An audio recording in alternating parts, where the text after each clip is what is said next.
우리 기독교는 싸우고 투쟁하는 공동체입니다. 그 투쟁이 사람이나 세상을 향한 싸움이나 전쟁이 아니라 영적 세력과의 싸움입니다. 또 구체적으로 말하면 우리를 죄에 묶고 죄를 짓게 만드는 세력과의 싸움인 거죠.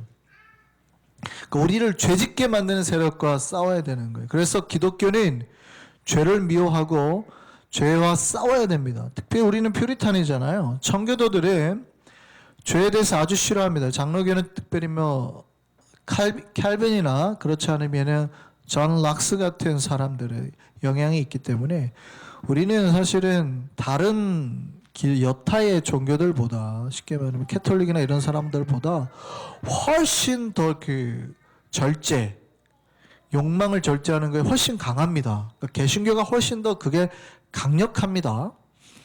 그러니까 그런 거를 절제하면서 살아야 되는 거예요.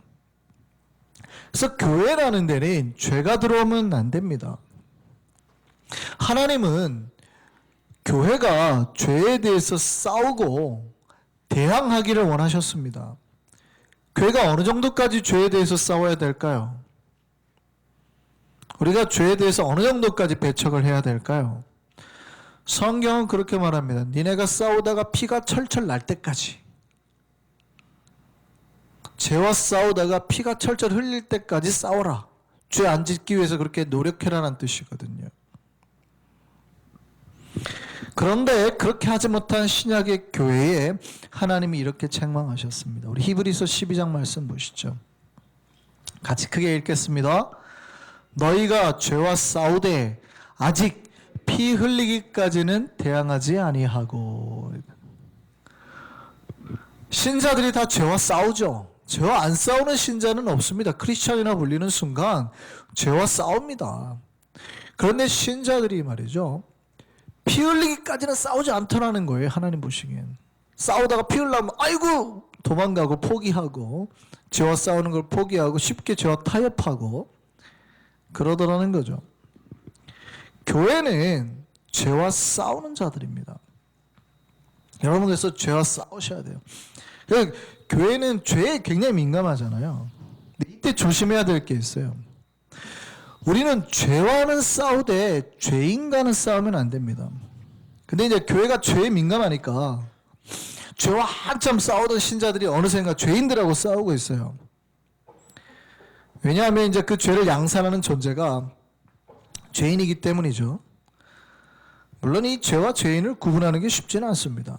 성경도 죄인에 대해서 강하게 심판을 말하고 있기는 하죠. 근데 그 죄는 죄인을 멸하라기보다는 그 죄가 사회적으로 발전하지 않게 하기 위함이고, 죄인이 죄에 대한 거부감을 가지게 하기 위함입니다.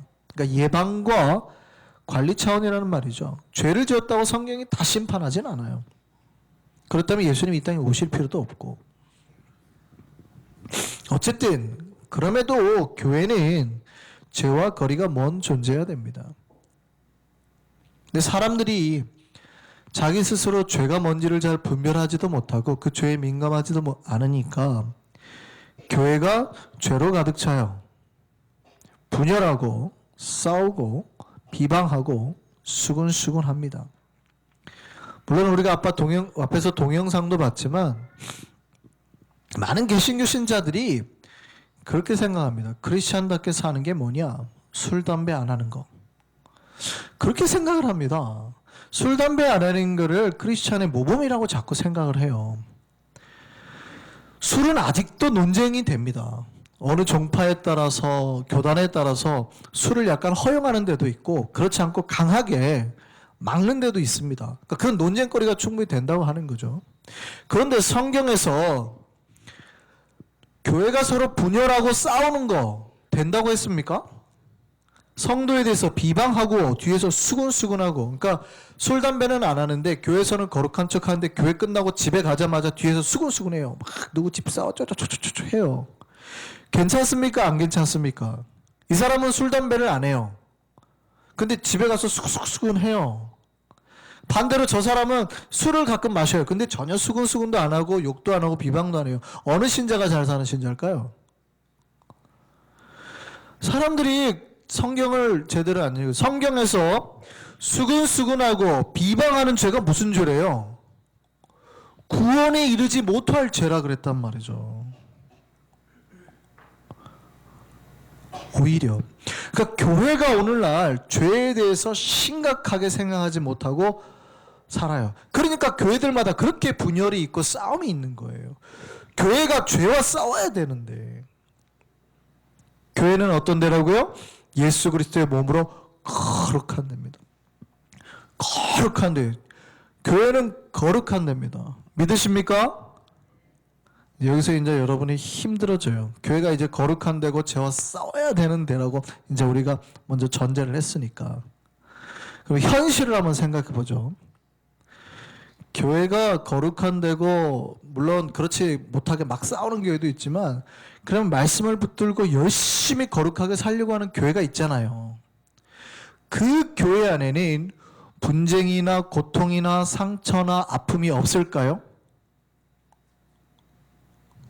놀랍게도 그 교회 안에도 아픔도 있고 상처도 있고 고통이 있다는 거예요.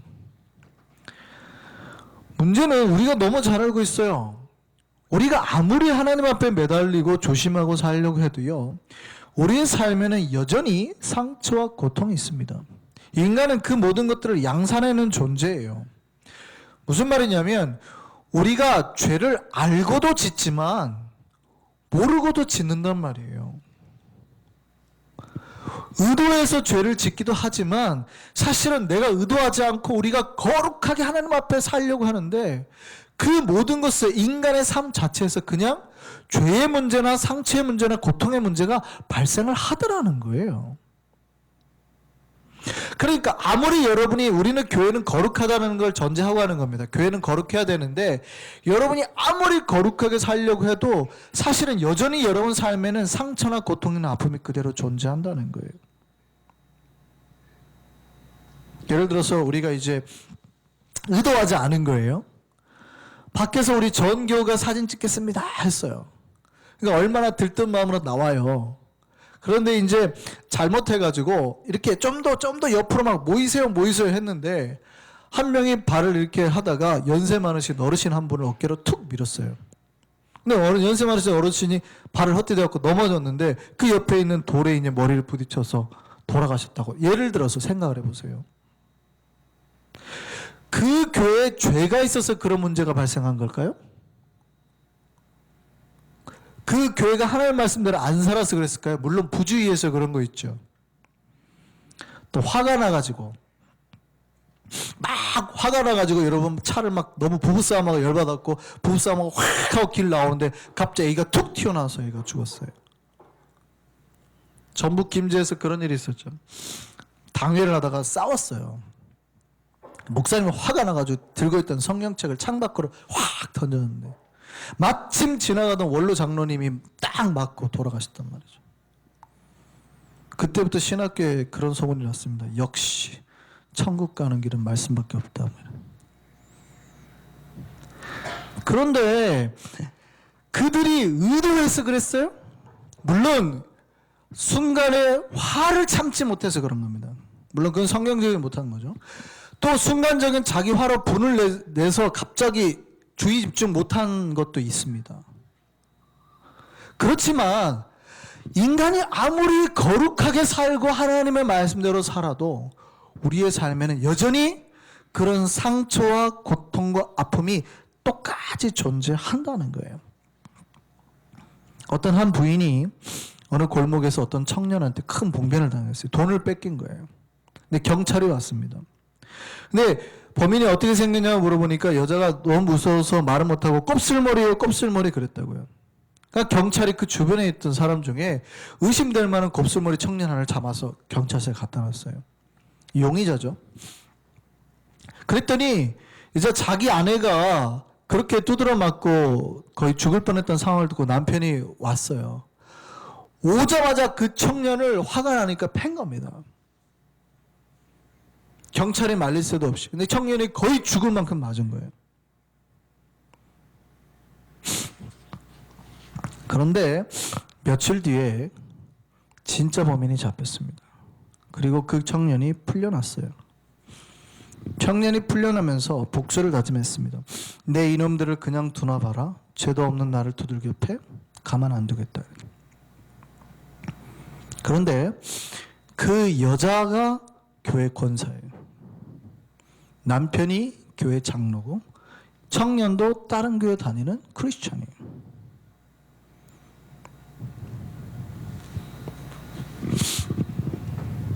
예수를 잘 믿는 사람 안에도 이런 일이 발생할 수 있습니까? 없습니까? 여러분, 우리는 죄와 싸워야 되는 존재입니다. 이거는 분명히 하고 하자고요. 그럼 여러분이 죄와 싸우고 죄를 안 짓고 열심히 산다고 해서 우리의 삶에 이런 문제가 없어요? 발생할 수 있다는 이거를 생각하자고요. 사실은 우리가 무심코 하는 말과 행동으로 우리는 이미 수많은 죄를 짓고 있습니다. 죄인이 아닌 사람을 죄인으로 만들고 그들에게 고통과 상처를 주는 일을 저질러 버린다고요. 그러니까 우리는 알고도 죄를 범하지만 사실은 모르고도 죄를 범한다고요.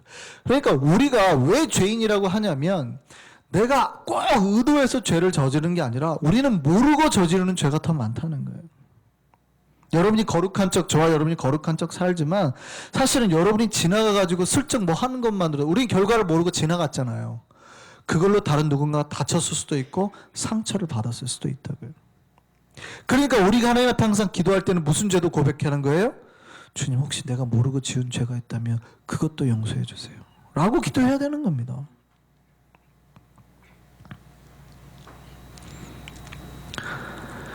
우리가 이렇게 알고 지은 죄 또 모르고 지은 죄 때문에 고통을 일으키고 갈등을 만들어요. 자, 이럴 때 어떻게 할까요? 우리 공동체 내에 이런 문제가 발생했습니다. 어떻게 해야 될까요? 저것들이 나한테 고통을 줬으니까 그냥 다 갚아버려? 구약의 법처럼 눈에는 눈, 이에는 이로 다 갚아야 될까요? 오늘 본문을 보면 하나님께서 레위인들에게 성읍을 나눠주는 장면이 나옵니다. 하나님이 레위인은 땅을 분배를 못 받았습니다. 하나님한테 직접적으로, 그죠? 그럼 레위인은 뭐 갖고 살아요? 일도 안 하는데. 그래서 레위인에게 하나님이 어떻게 땅을 줬냐면 땅을 분배받은 족속마다 레위인에게 땅을 떼주래요. 많이 받은 사람은 많이, 적게 받은 사람은 적게. 다 레위인에게 땅을 떼주라고 합니다. 그래서 레위인이 받은 성읍이 48성읍이거든요. 레위인도 성이 있는 거예요. 꽤 넓은 땅을 가지게 됩니다.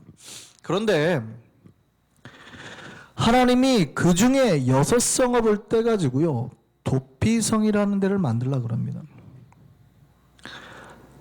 요단강을 중심으로 세 개는 동편에, 3개는 서편에 이렇게 두라고 그랬어요. 근데 생각을 해보세요. 레위인이라면 하나님 앞에 풀타임 사역자인데 그들이 받은 것 중에 48 중에 6개면 몇 %예요? 12%. 꽤 많은 양입니다.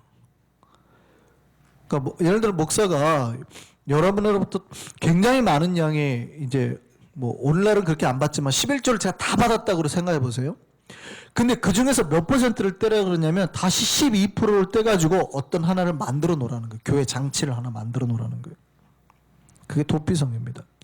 이 도피성이 무슨 장치냐면 교회 안에 누군가가 누군가를 죽인 살인사건이 발생했을 때 공동체는 거룩해야 되고 이런 문제가 안 발생해야 되는데 만약에 그럼에도 불구하고 공동체 안에 그런 살인이 발생하고 상처가 나고 고통이 발생했을 때 그 살인자가 그것으로 도망가서 죽음을 면하게 하는 것이 도피성입니다.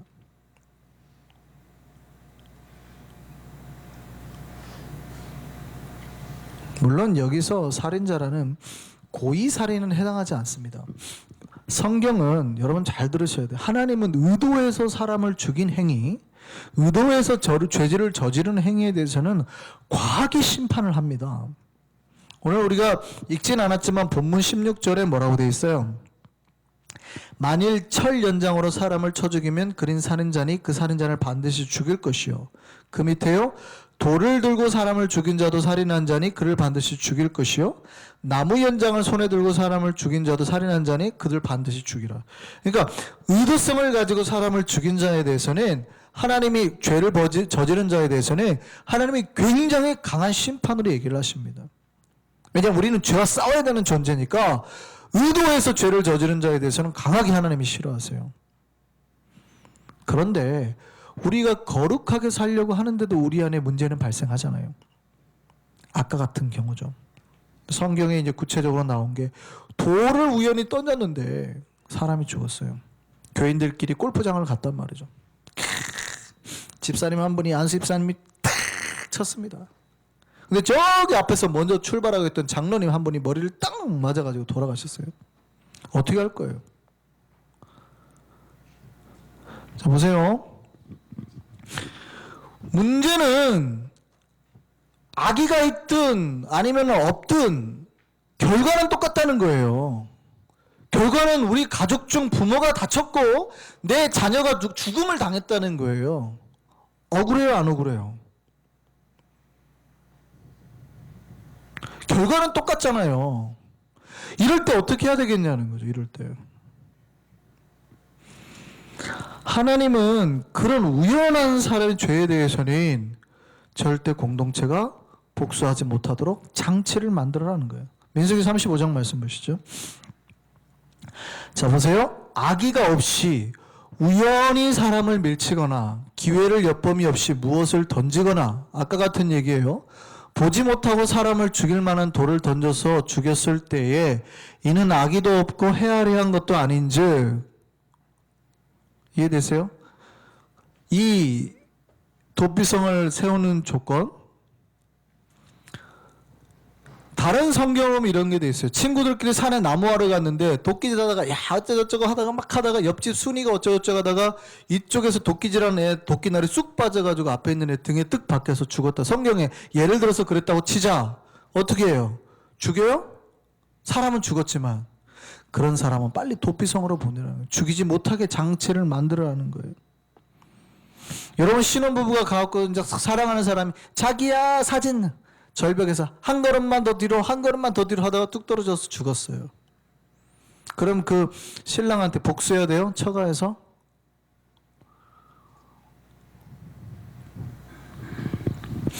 우리가 죄를 안 짓고 살지만 공동체 안에는 죄를 짓든 안 짓든 똑같은 죄 지음과 같은 결과의 상처와 고통과 아픔이 여전히 존재할 수밖에 없다 이 말이에요.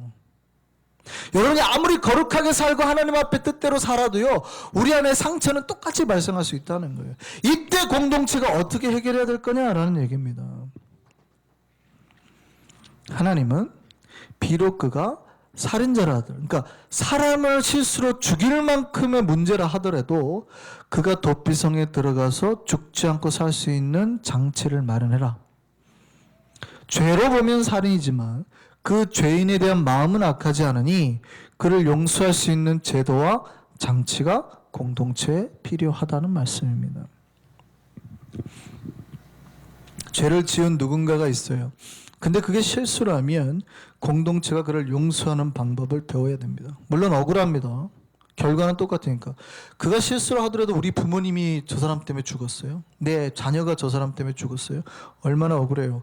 근데 가족의 마음은 분명히 억울하지만 하나님은 그럼에도 불구하고 악의가 없다면 용서하는 방법을 배우라는 거예요. 그거를 레위인들을 통해서 만들게 하셨어요. 그게 도피성입니다. 물론 도피성에 들어가면 그러면 평생 편안하게 사냐? 그렇지는 않습니다. 이 사람은 한번 도피성에 들어간 순간 평생 나오지 못합니다. 만일 중간에 이 사람이 가족의 품으로 도망가고 싶다고 나와버리면 가족들이 숨어있다가 복수를 해도 죄가 안 돼요.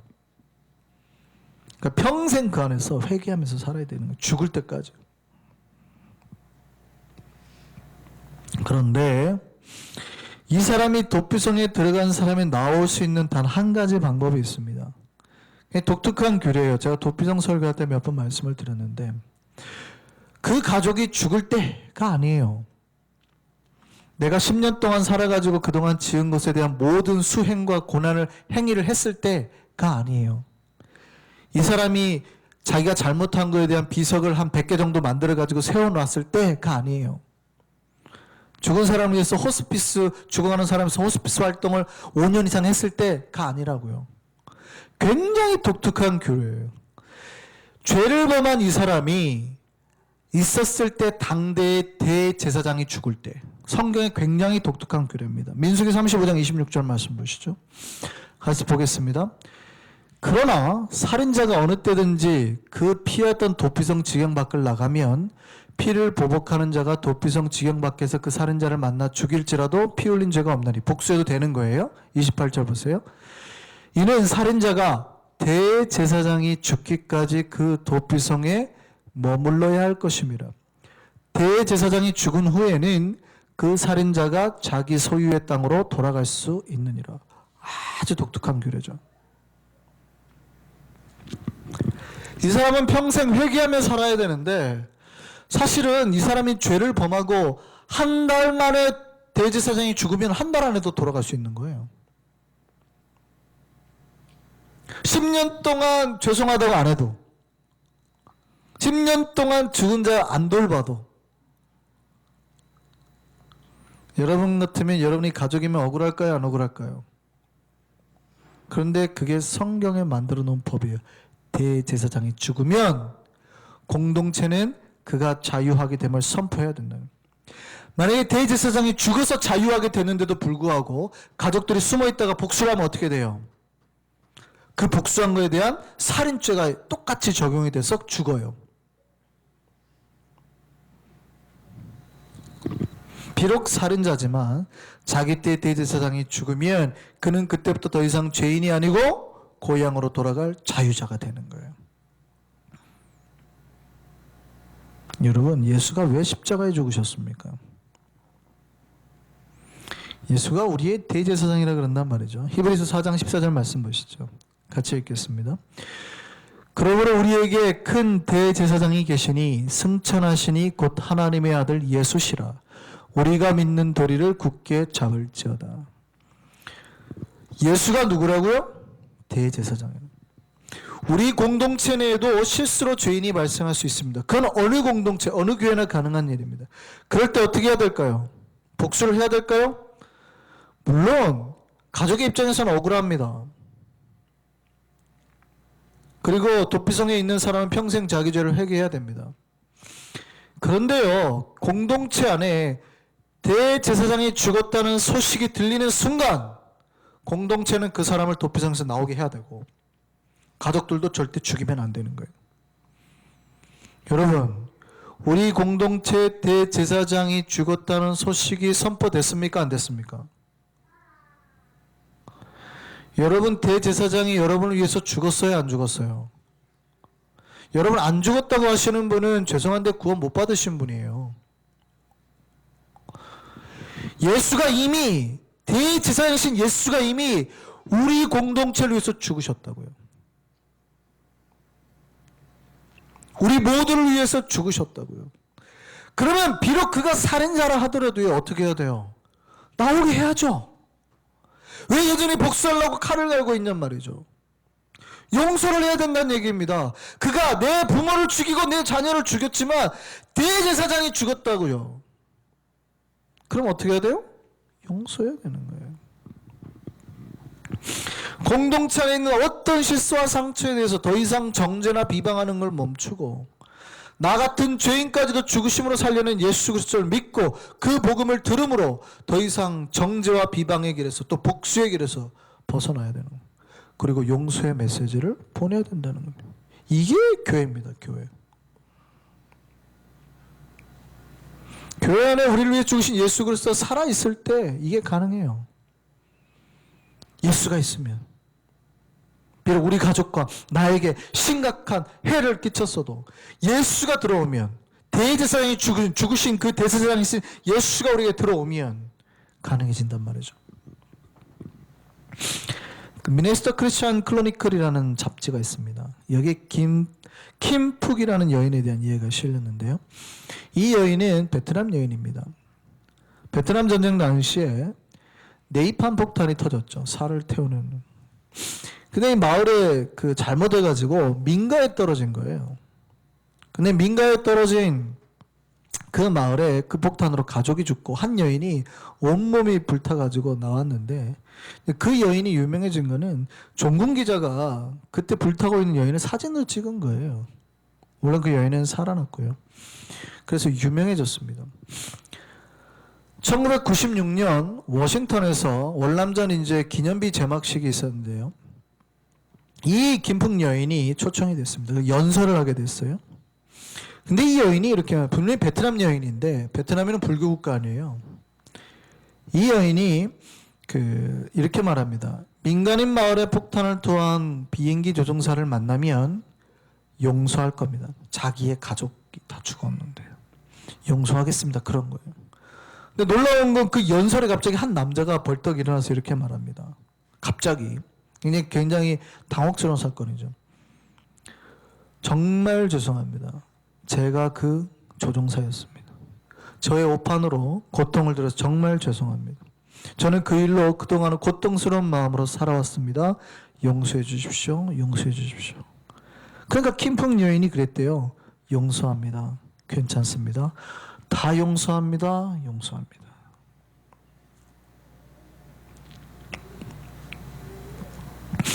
생각해 보시죠. 그 여인은 자기와 자기 가족에게 지울 수 없는 상처를 남긴 그 조종사를 어떻게 용서할 수 있었을까요? 또 그 조종사는 어떻게 그 많은 사람 앞에서 자기의 과오를 드러내고 용서를 빌 수 있었을까요? 그때 신문기사에 이렇게 썼습니다. 그녀는 월남전 이후에 그리스도인이 되었고 예수를 만나서 크리스천이 되었고, 비행기 조종사 역시 오래전부터 신실한 크리스천이었다. 교회는 거룩한 곳입니다. 그런데 교회 안에는 사실은 우리가 거룩하게 살더라도 발생할 수 있는 고통과 상처가 여전히 있어요. 그럴 때 어떻게 해야 되냐? 어떻게 해야 되냐? 이게 이제 문제인 거죠. 용서할 수 있다는 거예요. 언제요? 대제사장이신 예수가 날 위해 죽었다는 사실이 우리 안에 들어오는 순간, 비록 그가 우리 가족을 죽이고 나를 온몸을 불태웠지만 예수의 사랑이 용서하게 만드는 거예요. 저 사람이 오판했다는 거예요. 그 남자도 마찬가지입니다. 자기 오판으로 저 여인이 평생 저렇게 고통받았, 수많은 사람 앞에서 내가 용서를 빌 수 있게 되는 거예요. 예수가 우리를 위해 죽었으니까. 우리 교회 안에 상처와 고통이 발생했을 때 우리는 어떻게 해야 될까요? 답은 간단합니다. 우리에게 가르쳐 주신 교본을 따라 생각하는 겁니다. 예수님이 우리에게 뭐라고 말씀하셨어요? 지난주에 살펴봤죠. 여러분, 주기도문에서 이렇게 기도합니다. 우리가 우리에게 잘못한 사람을 용서하여 주는 것. 뭐라고요? 우리가 우리에게 잘못한 사람을 용서하여 주는 것. 이게 은혜 받은 자들의 모습이래. 이게 교회의 모습이래. 우리가 우리에게 잘못한 사람을 용서하여 주는 것. 여러분이 기도할 때마다 하는 것이 그거예요. 내가 나한테 잘못하게 한 사람을 용서하게 주십시오 라고 여러분이 기도했단 말이죠. 이게 신자의 삶입니다. 그럼 여러분 질문할 수 있죠. 목사님, 도대체 몇 번이나 용서하라고요? 저 사람 나한테 얼마나 나쁜 짓 했는데요. 마태복음 18장 말씀 보면 베드로가 똑같이 질문하죠. 주님, 형제가 내게 죄를 범하면 몇 번이나 용서하여 줄까요? 7번까지 해줄까요? 나는 7번까지 해주겠다 그런단 말이죠. 말씀 넘겨주세요. 몇 번까지 해요? 7번까지 하겠다고 해준단 말이죠. 그러니까 예수님 뭐라고 그래요? 7번이 아니라 7번을 70번까지라도 해줘라. 너희가 예수를 만났다며. 그 얘기죠. 그 뒤에 생략되어 있는 말이지만 대제사장이 너희를 위해 죽었다는 소식이 들렸다며. 이 얘기입니다.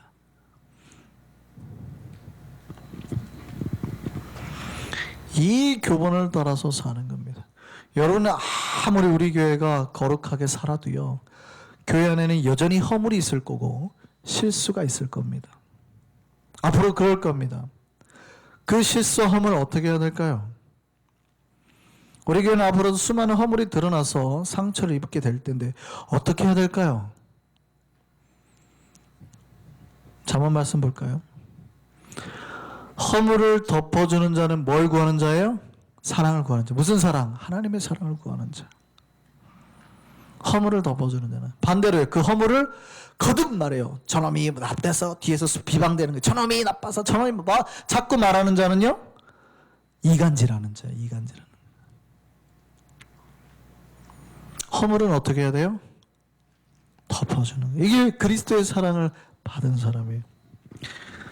저는 제가 예언하는 능이 있기 때문에 예언을 하겠습니다. 우리 교회가 아무리 여러분이 말씀대로 살아도 수많은 허물이 있을 겁니다. 그것 때문에 상처받을 겁니다. 갈등이 있을 겁니다. 근데 저는 그렇게 부탁드리고 싶습니다. 그때마다 우리를 위해 죽으신 예수 그리스도의 사랑과 은혜로 그 모든 죄와 상처에서 벗어날 수 있기를 소망합니다. 제가 아직까지는 큰 허물 없이 잘 왔지요. 언젠가 한 번은 허물이 드러나지 않겠어요? 뭔가 실수하지 않겠어요? 그럴 때 여러분은 어떻게 하실 거예요? 저 목사를 잡아라! 이러실 겁니까?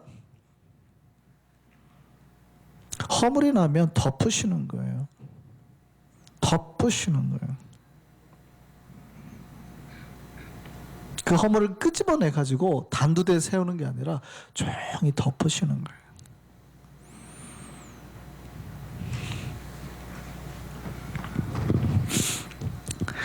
여러분, 형제를 가둔 도피성에서 그를 불러서 자유롭게 만드는 공동체 되기를 소망합니다. 여러분 선포하셔야 돼요. 그리스도가 대제사장이 우리를 위해 죽으셨다.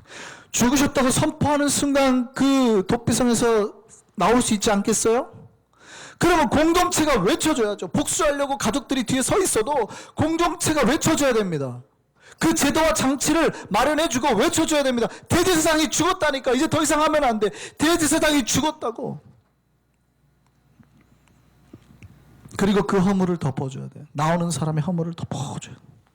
허물을 덮어줄 수 있는 방법은 사랑밖에 없습니다. 우리를 구원하신 예수와 사랑과 그 죽음으로 서로의 실수를 용납할 수 있는 우리 공동체 되기를 소망합니다. 그 예수의 사랑과 죽음, 용서와 희생을 묵상하는 사순절 기간이 되기를 소망합니다. 찬양하시겠습니다.